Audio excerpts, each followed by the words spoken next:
hermanos, que todo esté bien con todos y que, como siempre, esperemos que hoy la palabra de Dios nos anime a todos y que sea de ánimo. Bienvenidos a todos, especialmente a aquellos que nos están visitando, que todavía no han obedecido el Evangelio. Esperemos que algo se diga o algo se lea que pueda hacernos o hacerles pensar para que así podamos o puedan cambiar de la manera de vivir y que la palabra de Dios ahora sea o que nos dé esa esperanza que necesitamos, porque como avanzamos de edad, sabemos que las cosas vienen a ser más fáciles de entender, porque vemos que todo ya no es como era. Le damos gracias a Dios y esperemos que nuestro hermano Mario Peña, que nos va a dar el estudio de esta tarde, esta noche, que sea de para todos. Antes de empezar, pues vamos a pedirle a algunos hermanos que nos dirijan, especialmente al comenzar en una oración, y le vamos a pedir a nuestro hermano Ramón que empiece con una oración y después al final, después del estudio del hermano Mario, vamos a pedirle al otro hermano Mario que dé la oración de cierre. Y como sabemos, después vamos a tener el tiempo para hablar un poco del estudio, si se puede añadir, pero como estábamos hablando anteriormente, que sea muy breve, que no demos otro sermón, sino que sea un poco breve. Hermano, espera, me está marcando alguien. Pues, pues vamos a pedirle al hermano, vamos a esperar para que regrese el hermano Mario y después le vamos a pedir al hermano Ramón que, pues, que empiece con una oración.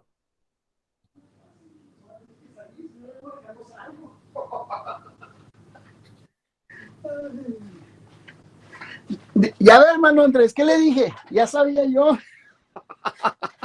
Vamos, hermano Mario, vamos a empezar con una oración. Vamos a pedir al hermano Ramón que nos dirija en una oración. Ok, empezamos. Oremos, hermanos. Padre bendito, alabado sea tu santísimo nombre. Señor, queremos darte gracias en esta tarde por esta oportunidad, Padre, que tú nos das de poder reunirnos en tu santo nombre con el propósito, bendito Señor, de escuchar tu palabra, de aprender más de ello, Señor. Por lo cual, bendito Señor, rogamos de tu presencia, que tú nos ayudes, Señor, a tener un corazón, una mente bien preparados para escuchar tu mensaje. Y también, bendito Padre, te pido una grande bendición por cada uno de mis hermanos que están aquí presentes, rogándote también, Señor bendito, que tú ayudes a nuestro hermano Mario, que va a exponer tu palabra en esta tarde. Ayúdale, Señor, sé con él. Quédate, Señor, con nosotros, te lo suplicamos y rogamos en Cristo Jesús, nuestro Señor y Salvador. Amén. Amén. Amén. Vamos a dejar el tiempo ahora a nuestro hermano Mario Peña, que nos va a traer el estudio de esta tarde. Ahora es su tiempo, hermano Mario. Sí me escuchan, ¿verdad? Ok. Eso es lo que yo quería prevenir. Era mi yerno que vino por los tamales, ¿ya ve? Vino por los tamales y eso es precisamente lo que yo quería evitar. Pero bueno, ya para la otra vez nos preparamos con tiempo. Bueno, quiero llamar su atención, hermanos, a Mateo capítulo 19, en este contexto que está aquí, cuando el Señor Jesucristo estaba hablándoles de aquel joven rico y habló, ¿verdad?, de que era difícil que el rico entrara en el reino de los cielos, pero no es ese contexto que voy a compartir con ustedes, sino lo que viene después del diálogo con los discípulos por aquel joven rico. Y ellos, pues, se les hacía difícil, ¿verdad?, para entrar al reino de los cielos. Y el Señor les contesta, el verso 26, estoy en Mateo 19, 26, mirando lo que Jesús les dijo, para los hombres es imposible, mas para Dios todo es posible. En este contexto, en este escenario que están ahí los discípulos hablando con el maestro, surge esta situación con aquel joven rico. Pero como sabemos, el apóstol Pedro era muy atrevido. Era un hombre extrovertido, podríamos decir, un hombre que no se quedaba callado. Era un hombre que lo que le venía al corazón es muy probable que lo hablara. Y en este diálogo, él le dice al Señor Jesús, el verso 27, entonces respondiendo Pedro le dijo, he aquí nosotros lo hemos dejado todo, te hemos seguido, ¿qué pues tendremos? Y cuando él dice lo hemos dejado todo, podríamos nosotros pensar en el sentido literal, porque como sabemos, cuando el Señor les llamó y les dijo, les voy a hacer pescadores de hombres, dice la escritura que dejaron la barca, dejaron a sus padres, dejaron sus familias y se fueron a seguir al maestro. Entonces, Pedro no estaba diciendo esto solamente de los labios para afuera, sino que literalmente lo habían dejado todo por el maestro. Probablemente para este tiempo ya tenían 1 año, 2 años siguiéndole, ¿verdad? No era el principio del ministerio, ya tenían algunos meses, si no es que un par de años con el Señor.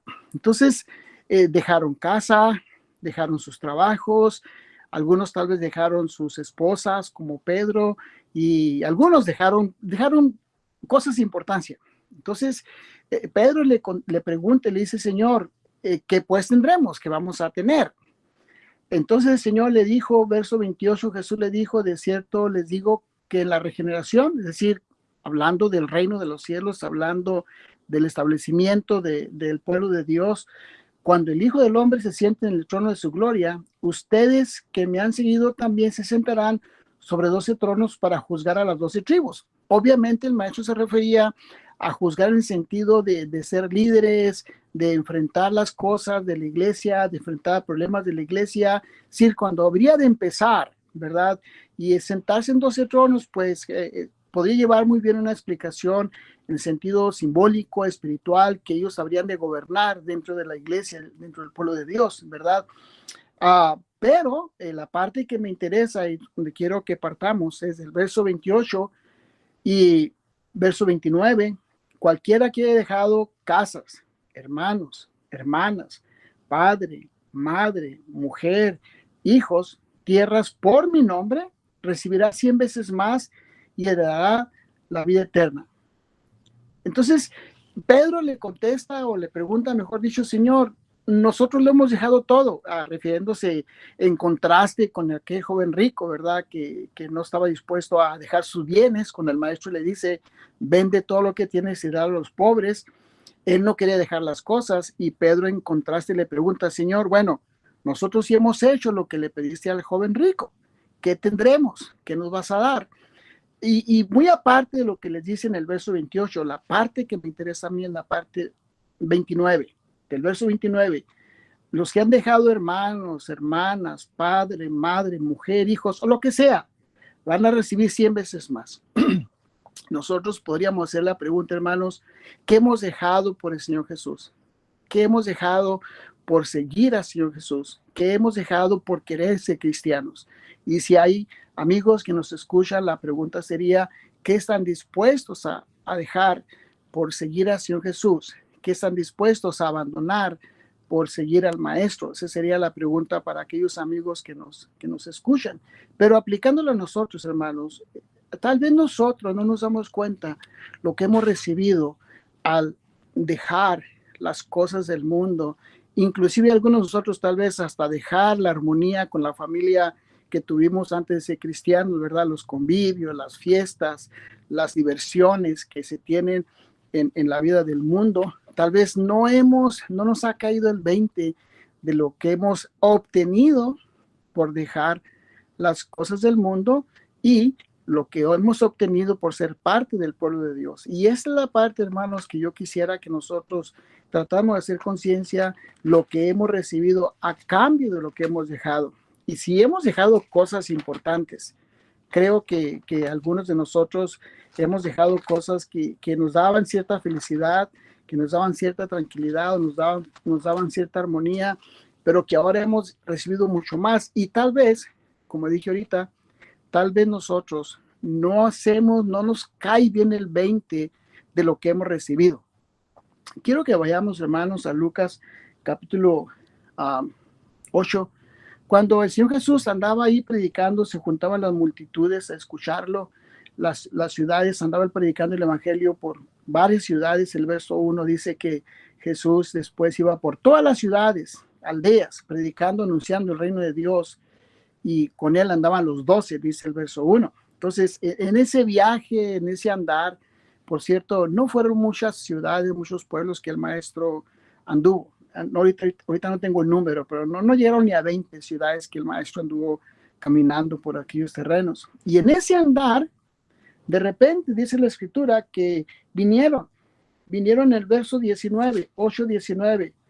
Entonces, dijeron, entonces su madre y sus hermanos vinieron a él. Su madre y sus hermanos vinieron a él, pero no podían llegar a él a causa de la multitud. El verso 19. Se le avisó, dice el verso 20, se le avisó diciendo, tu madre, tus hermanos están afuera, quieren verte. Entonces el maestro respondió y les dijo, mi madre y mis hermanos son los que oyen la palabra de Dios y la hacen. ¿Qué efecto, hermanos, tendría esa afirmación en el corazón de los discípulos? ¿Cómo reaccionaría el alma de cada uno de ellos cuando el maestro ya les había dicho, le había contestado a Pedro, porque le dijo Pedro al maestro, lo hemos dejado todo, lo hemos dejado a la esposa, a la mamá, al papá, a nuestros hermanos, y que vamos a recibir? El maestro les dice, van a recibir 100 veces más de lo que han dejado. Y cuando aquí van y le dicen al maestro, Señor, tu madre, tus hermanos te buscan, el maestro dice, mi madre y mis hermanos son los que oyen la palabra de Dios y la hacen.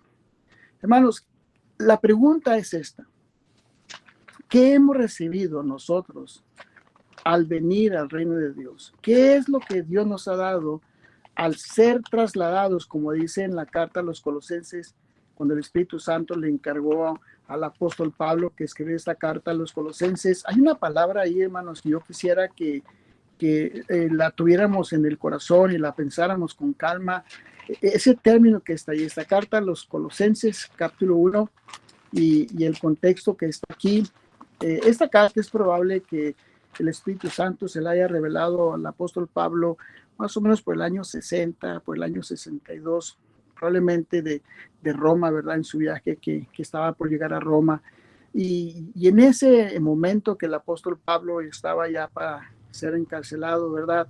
El Espíritu Santo le revela a Pablo esta carta y se la manda a los Colosenses.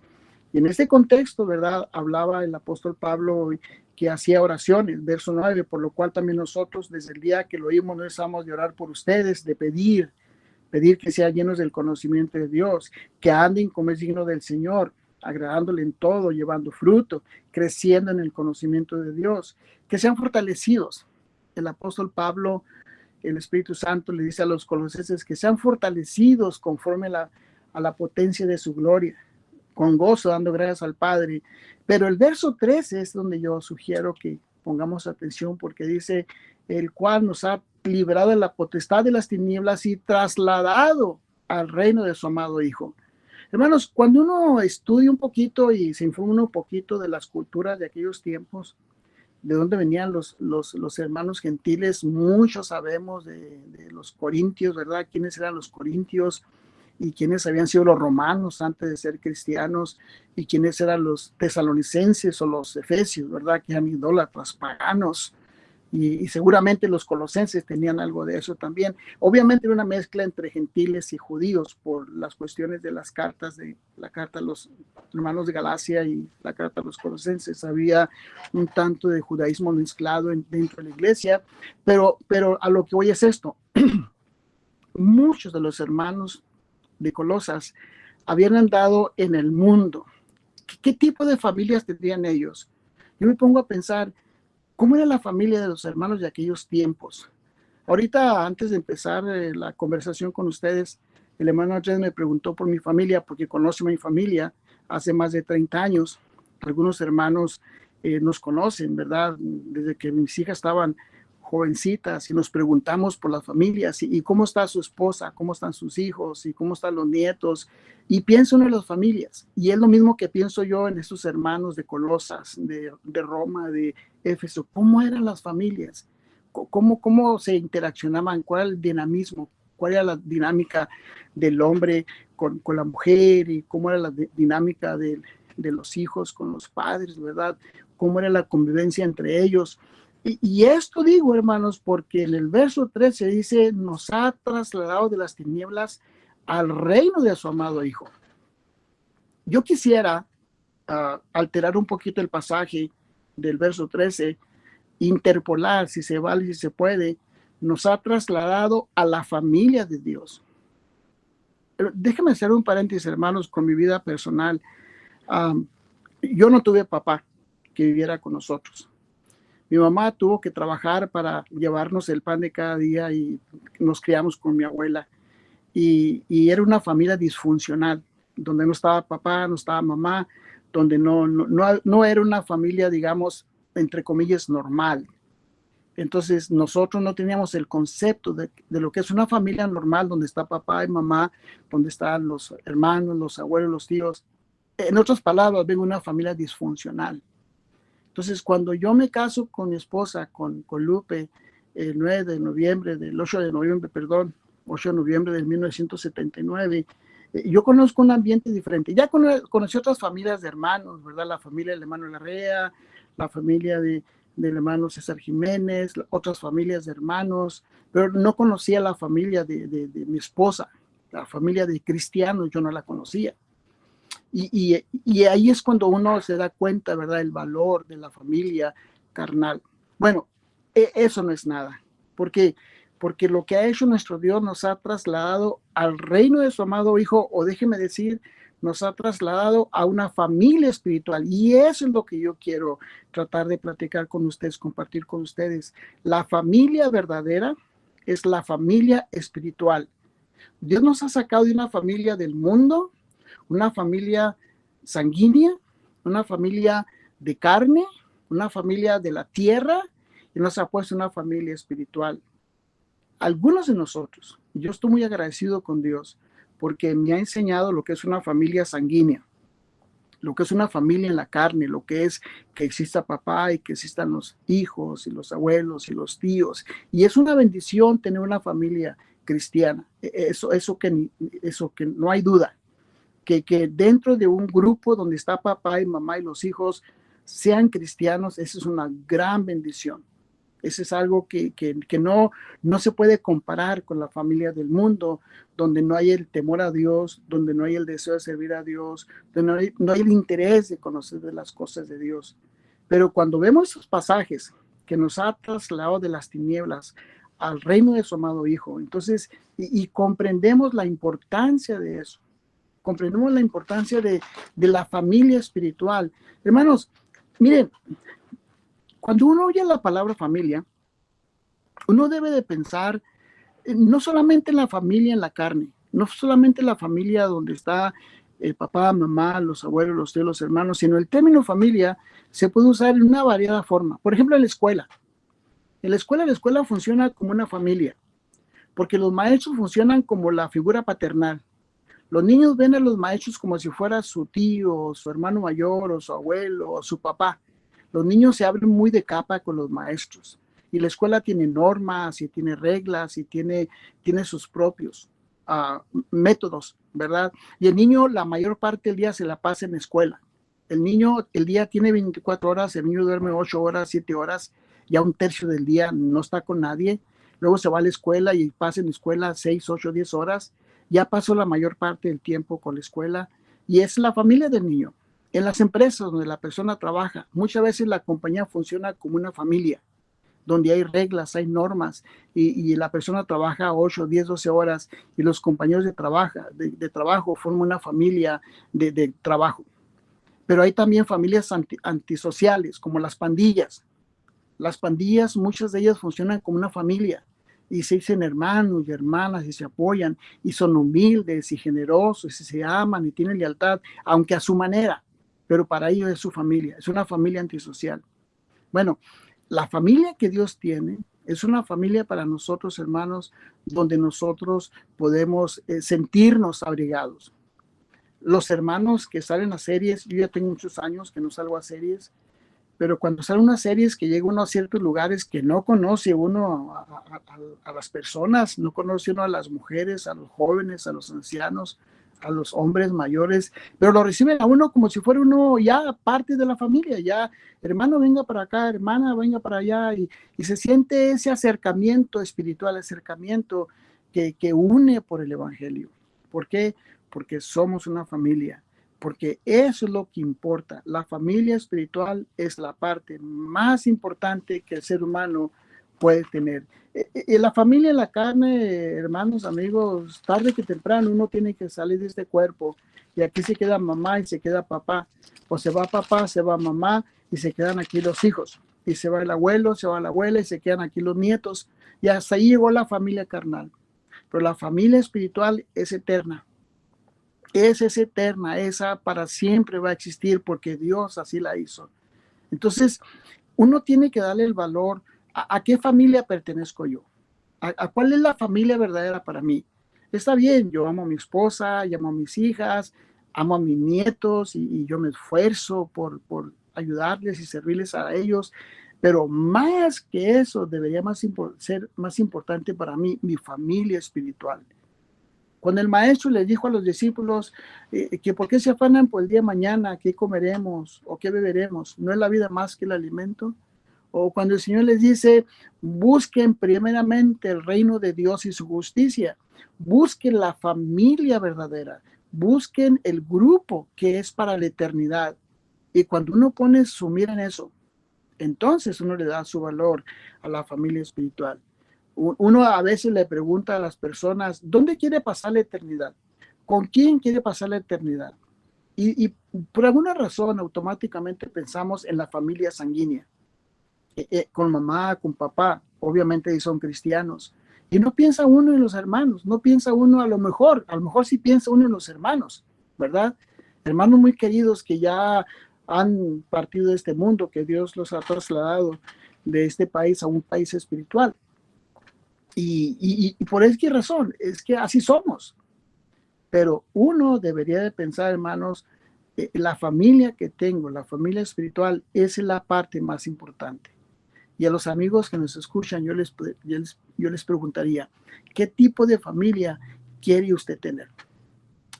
¿A qué grupo usted quiere compartir? ¿Con qué grupo quiere compartir usted en la eternidad? ¿Con qué familia quiere estar después de la muerte? Porque de que tenemos que morir, tenemos que morir. Tenemos que salir de este cuerpo y tenemos que ir a otro mundo. Tenemos que salir de aquí, tenemos que ir al otro mundo. Pero ¿con qué grupo quiere estar? ¿Con qué familia quiere estar usted? Y eso nosotros tenemos que pensar. Por eso nosotros, hermanos, conviene que hagamos el esfuerzo por amar a la familia de Dios, por amar al pueblo de Dios. No en vano el Espíritu Santo, cuando le encargó a Pablo que le escribiera a los Gálatas, en el capítulo 6, ¿verdad? Y en el verso 10, un pasaje que lo sabemos de memoria, probablemente muchos lo sabemos, así que según tengamos oportunidad, hagamos bien a todos y mayormente a los de la familia de la fe.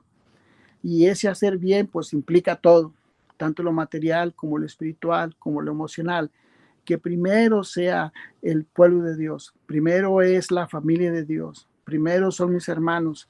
Sí, es cierto, amo a mi esposa, amo a mis hijos, pero al final de cuentas, hermanos, con el último grupo que yo voy a estar, es con la familia espiritual. Pero yo quisiera que pensáramos en esto, hermanos. ¿Qué significa para mí la familia espiritual? El Señor Jesús ha venido a este mundo, vino a este mundo para darle un nombre a su familia. Y esa familia se llaman cristianos. Y ya el Espíritu Santo, cuando les encargó a Pablo que les escribiera los Efesios capítulo 3 y verso 14, Efesios 3:14, cuando le decía el apóstol Pablo a los Efesios, por esta causa doblo mis rodillas ante el Padre de nuestro Señor Jesucristo, de quien toma nombre toda familia en los cielos y en la tierra. Es decir, todas las familias, de donde venga, la familia Gutiérrez, González, Jiménez, Peña, Urrutia, cualquier familia, toma nombre de quién, del Señor Jesús. Y eso es algo que nosotros debemos estar agradecidos con Dios.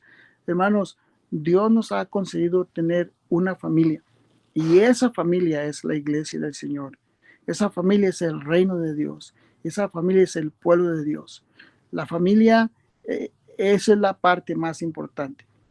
Hay un dicho, hermanos, que a veces lo uso yo, que para pensar cuando uno se siente solo, ¿verdad? Lo que sea, dice uno, el mundo, refiriéndose a la gente del mundo y las cosas materiales, el mundo no puede ser tu familia, pero tu familia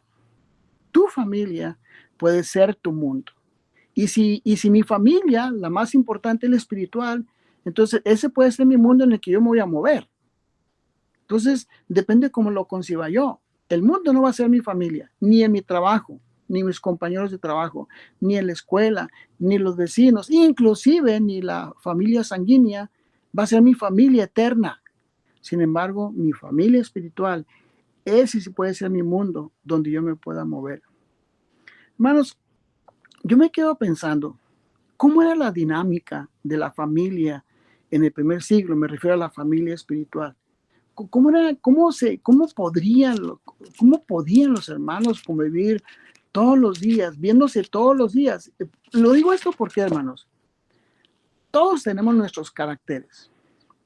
Todos tenemos nuestra propia forma de manejar los enojos y la envidia y los celos y las inseguridades y nuestros mal humores. Todos somos seres humanos y todos tenemos nuestra propia dinámica, cómo manejamos el desbalance emocional. Pero cuando yo me pongo a pensar en aquellos cristianos, leí un librito que se llama Historia del Cristianismo Primitivo y yo me quedé sorprendido en verdad cómo es la dinámica entre la familia del primer siglo. Estoy diciéndoles el año 100, el año 200, cuál es la interacción entre la esposa y los hijos y las jovencitas. Y es sorprendente, había cosas que hacían, inclusive cuando se iban a bautizar, fíjense. Cuando se iban a bautizar, yo no sé hasta dónde el historiador, este librito que les digo, qué fuente cita, pero me quedé sorprendido. Cuando se iban a bautizar, iban hombres y mujeres y niños. Y dice el historiador que se bautizaban todos, obviamente entendemos la cuestión de los niños, pero era una forma de manejar el cristianismo, hermanos, diferente a nosotros. Se iban a bautizar todos al amanecer, al salir, antes de que saliera el sol, en la madrugada, aclarando. Se arrimaban todos al río, todos desnudos. A nosotros nos suena ridículo o exagerado o antisocial o inmoral, qué sé yo, pero se bautizaban primero los hombres, los padres o los que fueran, y luego enseguida las mujeres tenían que soltarse el pelo para que se les saliera el diablo, no podían traer el pelo amarrado, tenían que soltarse el pelo las mujeres. Y luego bautizar a los niños. Cuando salían del río, ahí los ancianos, los que fueran, les imponían las manos y los bendecían. Ahora, ¿hasta dónde estaba metida la cultura dentro de la familia? Eso es otra cosa. Porque no cabe duda, hermanos, que la cultura juega un papel importante dentro del cristianismo. ¿Hasta dónde estaba la cultura metida entre ellos? Estaba muy metida la cultura entre los primeros cristianos como lo está hasta nuestros días, en la forma de vestir, en la forma de cortarse el cabello y como sabemos ahora, los tatuajes y las perforaciones en el cuerpo se están metiendo a la iglesia. Eso son cosas que están sucediendo. Lo mismo pasaba en aquellos tiempos. Pero vuelvo a la misma pregunta. ¿Cómo era la familia espiritual en el primer siglo? ¿Cuál era la armonía entre los hermanos? ¿Cómo enfrentaban juntos los problemas, por ejemplo, de alimentación? Sabemos esto, Hechos capítulo 4. Y cuando después que oraron los hermanos que Pedro y Juan habían sido encarcelados, ustedes recordarán que estaban encarcelados y que el ángel les abrió las puertas, ¿verdad? Y los hermanos estaban orando en conjunto, en grupo, y los discípulos fueron puestos en libertad, dice el verso 23. Vinieron a los suyos y les contaron todo lo que los principales sacerdotes, los ancianos les habían dicho. Verso 23. Y empezaron a platicar entre ellos.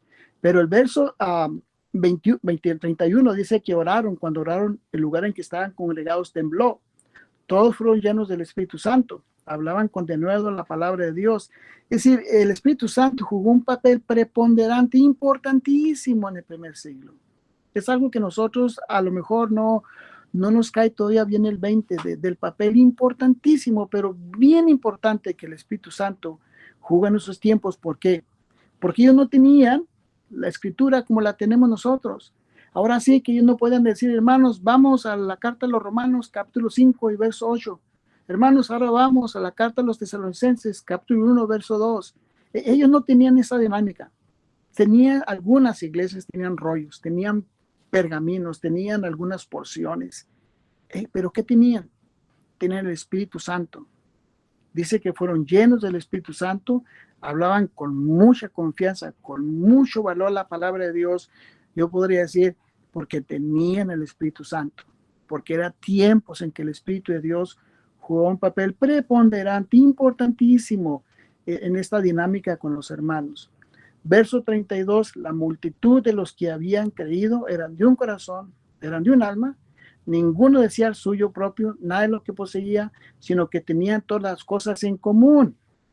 Es decir, yo quiero pensar, hermanos, quiero imaginarme cómo era la dinámica de la familia espiritual en esos tiempos. Yo no sé hasta dónde algunos de ellos venían de los esenios. Probablemente algunos de ustedes conozcan un poquito de los esenios, que era un grupo separado del judaísmo que probablemente se dio el año 100, el año 200, antes que el maestro viniera, y todavía en el año 50, el año 100, el año 100 y fracción, todavía se presentaban, que se piensa son los que escribieron los manuscritos en las cuevas de Qumran. Bueno, probablemente algunos de ellos venían de los esenios. Había un grupo de los esenios que estaban aislados en las cuevas de Qumran, pero había otro grupo de esenios que vivían entre el pueblo, porque dentro de los esenios había unos que no se casaban, que estaban consagrados a la ley de Moisés, que estaban consagrados a eso y no se casaban. Pero había un grupo de esenios que estaban dentro de la ciudad y estaban casados y tenían sus negocios, tenían su familia. Entonces, ¿hasta dónde el judaísmo de ayudar al hermano, de ayudar a las hermanas, y hasta dónde la influencia de los esenios tuvo que ver con estos primeros hermanos? Probablemente. Algunos historiadores piensan que así fue. Pero muy independientemente de eso, lo cierto es que como cristianos, ninguno decía ser suyo propio, nada de lo que poseía, sino que tenían todas las cosas en común. Con gran poder los apóstoles daban testimonio de la resurrección del Señor. Abundante gracia era sobre todos ellos, así que no había entre ellos ningún necesitado, porque todos los que poseían heredades de sus casas las vendían, traían el precio de lo vendido, lo ponían a los pies de los apóstoles, se repartía cada uno según su necesidad. ¿Hay alguna semejanza con nosotros eso ahora, hermanos? Me cuesta trabajo creerlo. Me cuesta trabajo. Probablemente hay algunas partes que sí. Algunos de nosotros tal vez sabemos de los hermanos de Venezuela, cómo están sufriendo, cómo están batallando. Hay una iglesia aquí en Milán que estuvo mandando, yo no sé si todavía mandan dinero para Venezuela, pero lo que hacían los hermanos de Venezuela, según como me llegó a mí la información, cuando les llegaba el dinero de la ofrenda aquí de esta iglesia en Milán, le llegaba a los hermanos, compraban por mayoreo. No les convenía comprar así en particular porque era muy poco lo que podían comprar, pero compraban por mayoreo y lo hacían despensas para repartirle a cada familia que tuvieran que comer. Eso es lo más cercano que he encontrado yo en nuestros tiempos con este contexto de Hechos capítulo 4, que esos hermanos de Venezuela, según como he entendido yo, así lo hacían. Pero vuelvo a decir, son casos modernos, ¿verdad? Pero déjenme terminar con esta idea, hermanos. Un día de esto vamos a salir de este cuerpo. Un día de estos tenemos que salir de este mundo. ¿Con qué familia quiere usted estar? ¿Qué tan importante es para usted la familia espiritual? Y digo esto por la cuestión de las reuniones. Digo esto por la cuestión de la comunión con los hermanos. Digo esto porque cuando sabemos de un hermano que está enfermo, una hermana que está necesitado, que conocemos, ¿verdad? Porque hay veces que se dan cada caso de personas que se hacen pasar por cristianos y al final de cuentas sabemos pues que solamente quieren aprovecharse de la nobleza de algunas hermanas, algunos hermanos, pero de hermanos que nosotros sabemos que están en necesidad, que tanto nos llega en el corazón de tal manera que podamos sentir compasión, misericordia, y si no podemos hacer algo en lo material, cuando menos una oración, y si está a nuestro alcance, una visita. Es decir, ¿qué tan importante es la familia espiritual para nosotros? Y déjenme terminar con esta idea para los amigos que nos escuchan. Dios ha mandado a su Hijo amado, al Señor Jesucristo, para formar una familia, para recoger esta familia el día que Él venga. Y miren el contraste, amigos. Antes que Dios escogiera un pueblo, el pueblo de Israel, antes que el Señor estableciera su iglesia, le habló a las familias, se comunicó con las familias. Lo hizo con la familia de Adán y Eva, lo hizo con la familia del patriarca Abraham, de Noé, de Isaac, de Jacob. Primero se comunicó y su comunión fue con esa familia. Ahora, al final de los tiempos, Dios tiene una familia espiritual con la que se comunica a través de su Hijo.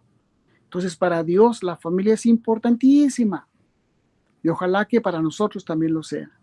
Y nosotros queremos invitar, sí, amigos que nos escuchan, que piensen en esto. Después de esta vida, pasaremos la eternidad con una familia. Y ojalá que ustedes se pasar la eternidad con una familia espiritual, con la que usted pueda gozarse, con la que usted pueda sonreír, con la que usted pueda estar con el Señor. Y nosotros, hermanos, tener en mente, Dios nos ha traído a una familia espiritual, no tanto una familia de carne, que es nada más es un puente, es un medio. La familia que tenemos en la carne solamente es temporal. La familia que en verdad vale es la familia espiritual. Y ojalá que le demos el valor a eso. Hermanos, con esto cierro. Me da mucho gusto. Muchas gracias por la invitación y ojalá que la siguiente vez pues podamos hacer de una mejor manera y no vengan por tamales, hermano Andrés. Gracias, hermano Mario, y gracias a todos ustedes que escucharon bien y siguieron el estudio, y podemos también aportar algo después de la oración. Vamos a dejar un momento después de la oración para todos los hermanos que puedan aportar algo breve, y que pues que el estudio aún sea un poco más para aquellos que nos están escuchando. Como siempre, hermanos, que la palabra nos haya animado. Vamos a dejarle el tiempo a nuestro hermano Mario Javier, que cierre el estudio con una oración. Amén, hermanos. Oremos. Dios y Padre que estás en el cielo, santificado, glorificado y alabado sea su nombre. Damos infinitamente gracias por permitirnos este momento, un grupo de tus amados hijos, poder estar en esta plataforma para estudiar y meditar en tu bella y santa palabra. Gracias por el servo que expuso tu palabra.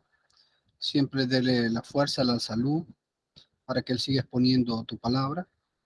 Nosotros que hemos sido oidores de esa palabra, nos ayuda a ponerla en práctica para que la podamos hacer en nuestra vida, pueda producir al 100% y la podamos enseñar.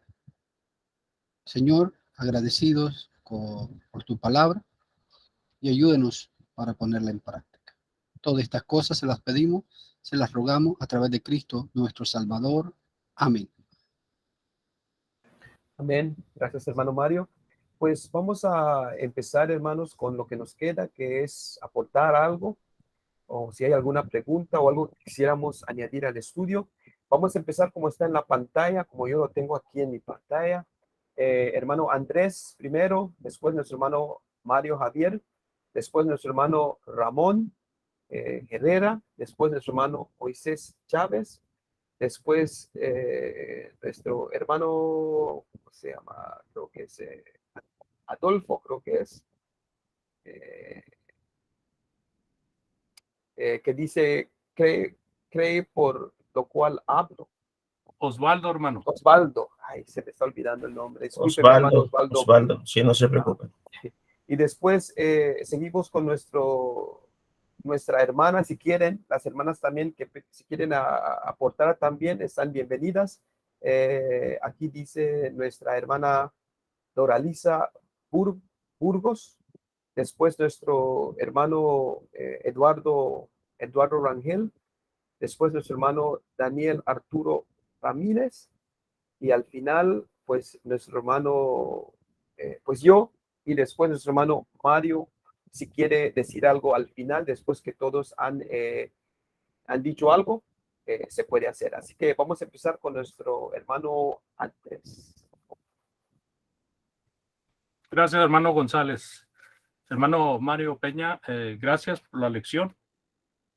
Me quedo yo con la meditación de la familia que vino el Señor Jesucristo a realizar por medio de la era de la redención, y cómo Dios, ¿verdad? Ve de gran importancia el asunto familiar, el que haya una familia. Él desde un principio lo dejó así. Me intriga un poco la historia del cristiano primitivo, hermano. Voy a ver si consigo ese libro para ver qué es lo que dicen ahí de esas cosas tan raras, que no dudo que haya sucedido, pero sí sonó medio raro. Entonces, gracias, hermano Mario, y por favor, vamos a dejarle lugar a nuestro hermano que sigue. Dios les bendiga. Nuestro hermano Mario Javier, por favor. Agradecer a nuestro hermano Mario Peña por la lección. Una lección que sí nos debe hacer meditar, pensar, para ponerla por obra. Nuestro Señor Jesucristo en Juan 13:35 dice: de este modo todos sabrán que soy mi discípulo, si se aman los unos a los otros. ¿Cómo el mundo puede conocer? Bueno, que nos amemos unos a otros. Y el amor se demuestra con hecho. Por eso el apóstol Juan decía: no améis de palabras, sino de hecho y en verdad. Hay veces he dicho a los hermanos: ¿qué sucede cuando un hijo nuestro se enferma a las 2, 1 de la mañana? Salimos corriendo hacia el hospital. Y no nos preocupamos si está lloviendo, si hay peligro de ladrón. No, salimos con nuestro hijo corriendo al hospital. Pero ¿qué pasa cuando es un hermano en la fe a esa hora? ¿Tendremos la misma diligencia? Muchas veces muy difícil, pero lamentablemente es así. Muchísimas gracias, hermano Peña. Dios le bendiga. Hermano Ramón, por favor. Sí, hermanos, primeramente, pues le agradezco a nuestro hermano Mario Peña por este bonito tema. Gracias, hermano, que Dios le bendiga. Y hermanos, realmente analizando, ¿verdad? Lo que el Evangelio hace en la vida del hombre es asombroso, verdaderamente algo extraordinario. Por ejemplo, ahí en Efesios capítulo 2, versículo 11, dice: por tanto, acordaos de que en otro tiempo vosotros los gentiles, en cuanto a la carne, erais llamados sin circuncisión por la llamada circuncisión hecha con mano en la carne. En aquel tiempo estabais sin Cristo, alejados de la ciudadanía de Israel y ajenos a los pactos de la promesa, sin esperanza y sin Dios en el mundo. Pero ahora en Cristo Jesús, vosotros que en otro tiempo estabais lejos, habéis sido hechos cercanos por la sangre de Cristo. Y luego dice el versículo 19, dice: así que ya no sois extranjeros ni advenedizos, sino conciudadanos de los santos y miembros de la familia de Dios. Qué hermosas palabras tenemos aquí, ¿verdad? Ser hechos hijos de Dios, tener una familia espiritual tan grande, es algo tan hermoso, como nuestro hermano lo decía. Visita uno a otros hermanos que nunca los ha uno visto ni conocido, y parece como si nos conociéramos de toda la vida. Muchas gracias, mi hermano, que Dios les bendiga. Gracias, hermano Ramón. Hermano Moisés.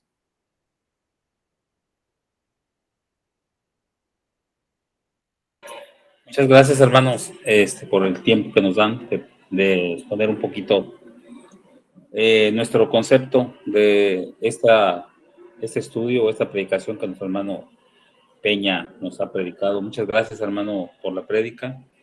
Muy importante analizar este tema que nuestro hermano ha señalado, la importancia de la familia espiritual.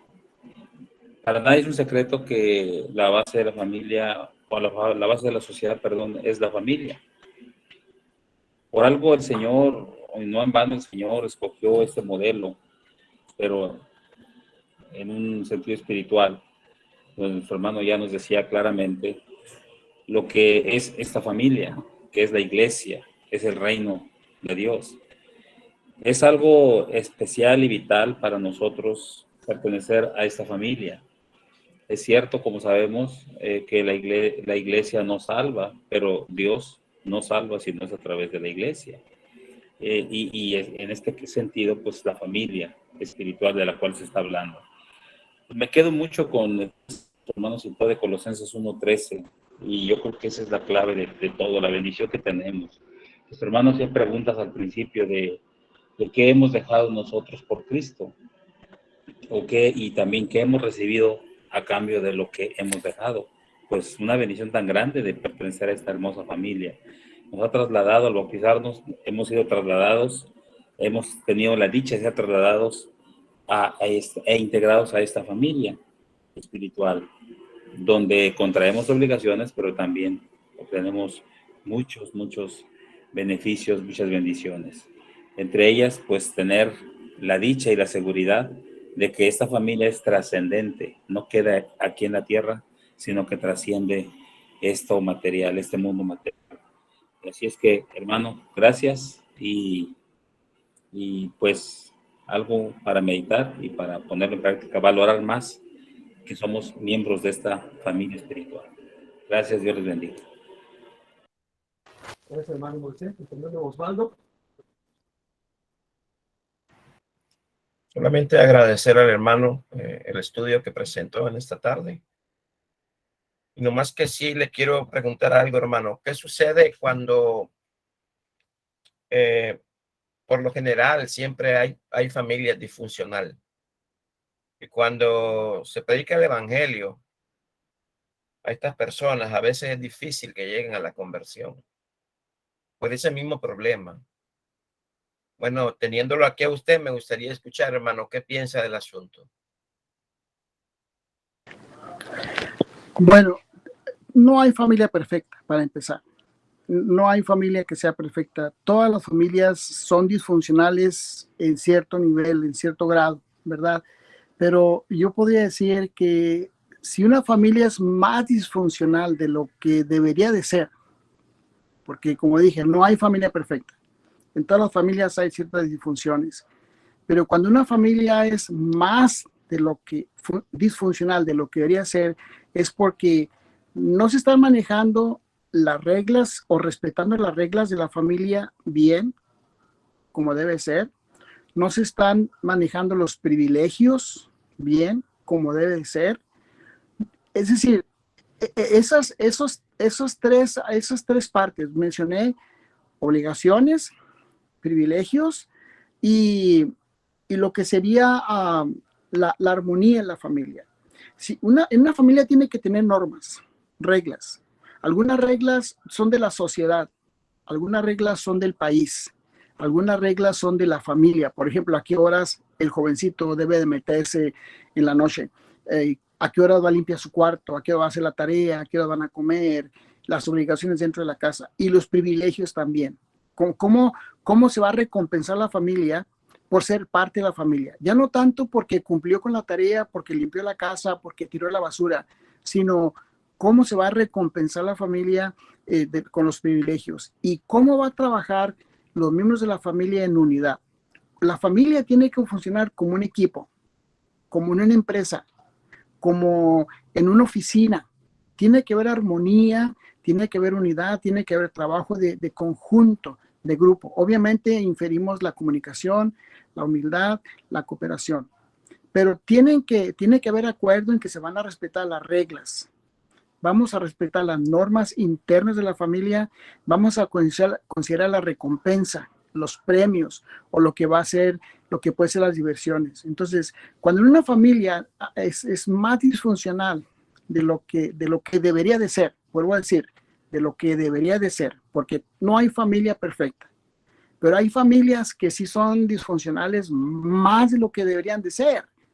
¿Por qué? Porque el enojo se maneja mal, porque el esposo es muy agresivo, prepotente, o porque al jovencito no se le está enseñando bien a manejar su enojo, la jovencita no se le está enseñando a manejar bien su rencor, su resentimiento, o porque no se están respetando bien mamá y papá como deben de respetarse.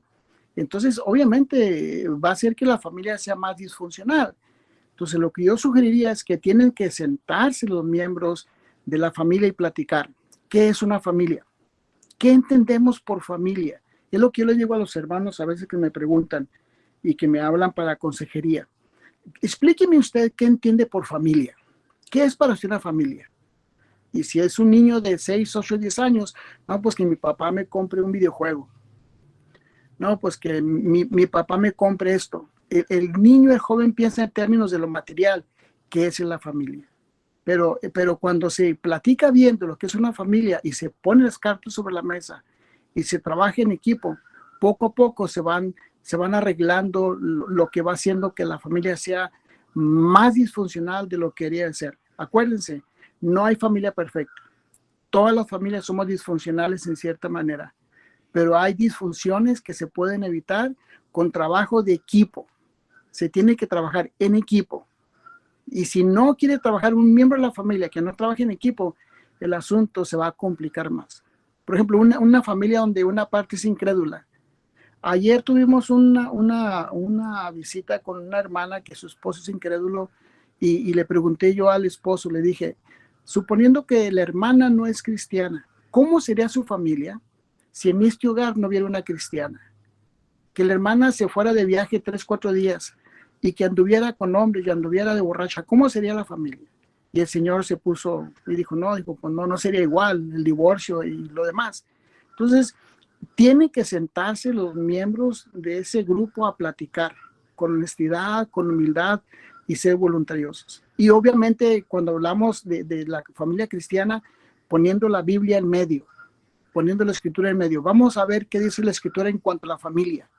¿Cómo debe ser la familia según Dios? Y entonces, si no hay alguien de experiencia, buscar ayuda, buscar apoyo, ¿verdad? Es lo que yo podría explicar. No sé si contesté su pregunta, hermano. Sí, gracias, hermano. Muchas gracias por su comentario. Dios me bendiga.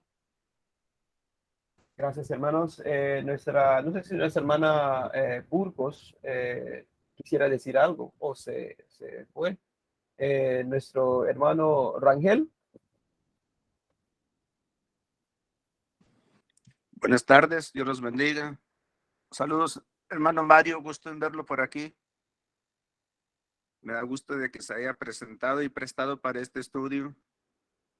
Creo que el estudio fue lo suficiente claro y bien explicado. No tengo preguntas, comentario único de que, pues, excelente lección. Muchas gracias.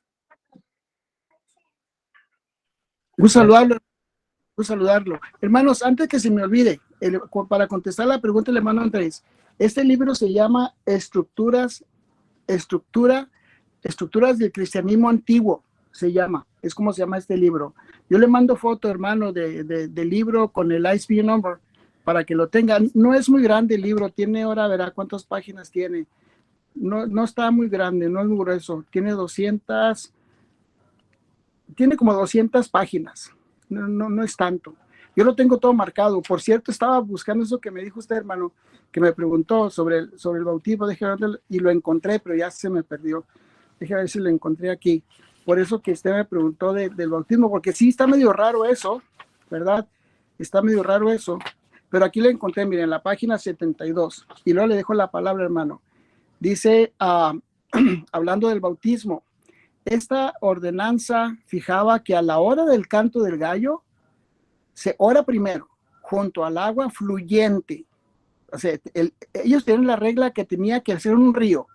Nada de bautizar en pila, nada de bautizar al estilo católico. O sea, el agua tiene que estar corriendo. Es la regla que ellos tenían. Se meten en el agua, entonces los aspirantes al bautismo, desnudos, primero los niños, después los hombres y finalmente las mujeres, después de haber soltado sus cabellos y haberse desprendido de sus adornos de oro y plata, evitando que los demonios se les escondan allí en el pelo. Esas son de las cosas curiosas que uno puede saber que hacían aquellos que se decían cristianos. Estaban en contra del cumpleaños. Para ellos celebrar los cumpleaños era paganismo. Eso era paganismo, celebrar los cumpleaños. Y sí celebraban el Día de los Muertos. Es algo que va en contra de nosotros, ¿verdad? Pero eran prácticas culturales. Pero tiene muchas cosas curiosas, hermano Andrés. Yo le mando el ISBN number para que lo tenga. Pero sí me parece interesante. Así se llama, Estructuras del Cristianismo, el Cristianismo Antiguo. Se llama, y el autor es Christopher Marqueches. Yo lo conseguí, se manda a pedir de España. Gracias, hermano Mario. Vamos a continuar, nuestro hermano Daniel.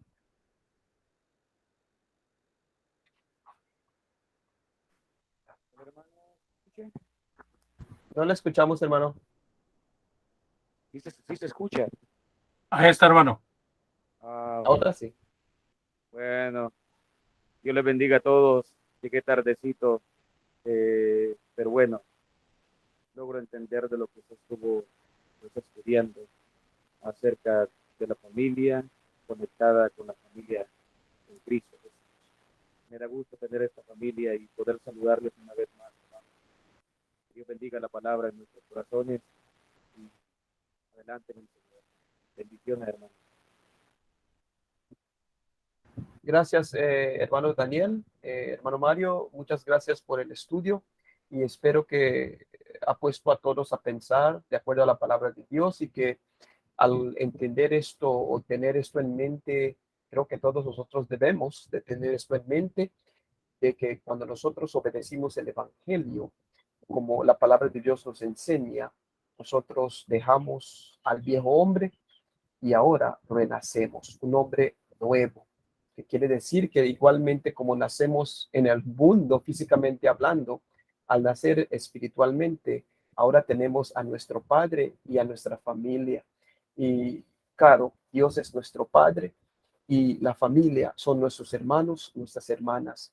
Y hay que, como decimos, hay que darle, hermanos, porque no queremos que nadie se nos quede, se nos pierda. Queremos animar a todos los hermanos. Siempre la meta es que todos lleguemos al cielo, a estar eternamente con nuestro Dios. Y gracias una vez más a nuestro Dios, a nuestro hermano Mario.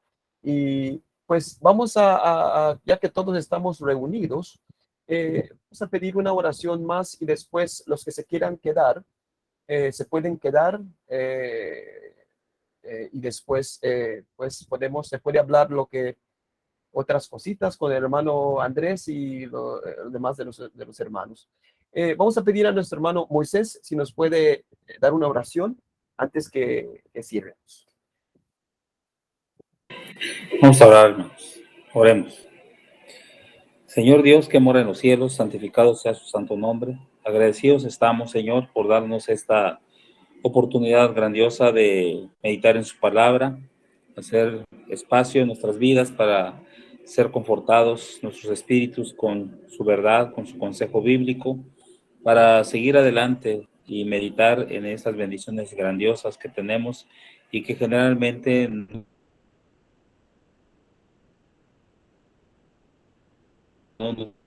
hermano de exponerla y a nosotros de escucharla. Gracias por aquellos que están escuchando a través de otras plataformas y sobre todo de gente que aún no es cristiana, aún no le obedece, pero sabemos que por algo se conectan, por algo están deseosos de aprender de su verdad. Ayúdele, Señor, a ellos para que esclarezca su entendimiento y ese buen deseo que tienen se traduzca en un día no muy lejano en la obediencia a su palabra. Gracias, Padre, por todo. Ayúdanos a seguir creciendo espiritualmente. En el nombre de Jesús Jesucristo. Amén. Bien, hermanos, pues ustedes se quieran quedar, se pueden quedar y se puede hablar un poquito más, porque veo que el hermano Mario Peña Él nos puede mantener, como dice el apóstol Pablo ahí en Hechos, en el texto que estamos acostumbrados a oír, que hasta la medianoche, ¿no, hermano? Bueno, es que hay tantas cosas, hermanos, que hablar. Por ejemplo, yo no sé hasta dónde sería bueno. Ya nos salimos del Face, hermanos, estamos en Face. Nos salimos del Face, vamos a salirnos de aquí, hermano. Ok, bueno, miren, si ya nos salimos del Face, yo quería comentarles esto.